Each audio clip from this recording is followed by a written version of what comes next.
Dumulog naman sa PNP Anti-Cybercrime Group ang isang babaeng biktima umano ng pambabasto sa social media. Ikinalat daw kasi ang kanyang mga larawan at personal na impormasyon sa iba't ibang grupo sa Facebook na gumagamit ng mga salitang pastor at Bible study. Balitang hatid ni Susan Enriquez, exclusive.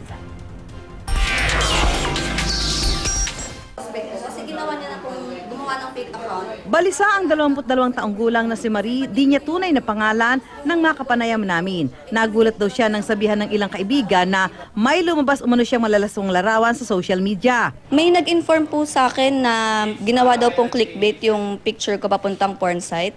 Meron din pong nag-inform sa akin na yung picture ko daw po inedit po para magkaroon ng naked body.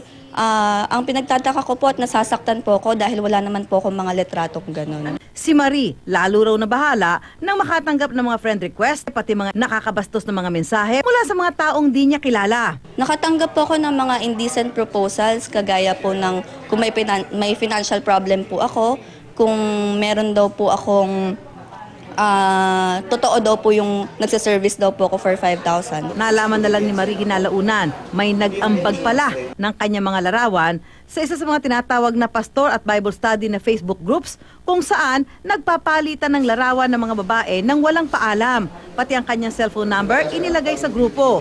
Noong Lunes lang iniulat ng 24 oras ang paglaganap ng mga ganitong klaseng Facebook group na ginagamit din sa pagpapakalat ng malalaswang larawan ng mga kababaihan.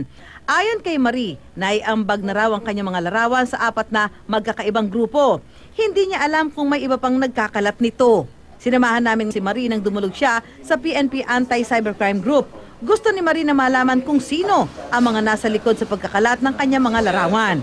Nangako naman ng PNP na gagawin ng lahat para matukoy ang nasa likod ng nangyari kay Marie. Kakausapin din daw ng Anti-Cybercrime Unit ang Facebook kung maaaring matrace ang mga ito. Mag-request tayo kung mag-grant yung request natin kay Facebook, mas maganda. Tapos magkaroon tayo ng lead kung sino siya nag-start yung pag-capture ng picture niya na nagamit sa Hokage. Nagbabala rin sila sa miyembro ng mga pastor Facebook group na ito. Kung sakaling mahuli natin tong nag-share nito na account, kasuhan natin siya. Kaya huwag nyo nga nung isipin na walang mangyari sa kaso natin.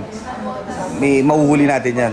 Paalala rin ng pulisya sa mga social media user para di mabiktima. Gawing private ang account. Huwag ilagay ang mga personal na impormasyon gaya ng contact number at email. At huwag mag-accept ng friend request kung di naman kilala.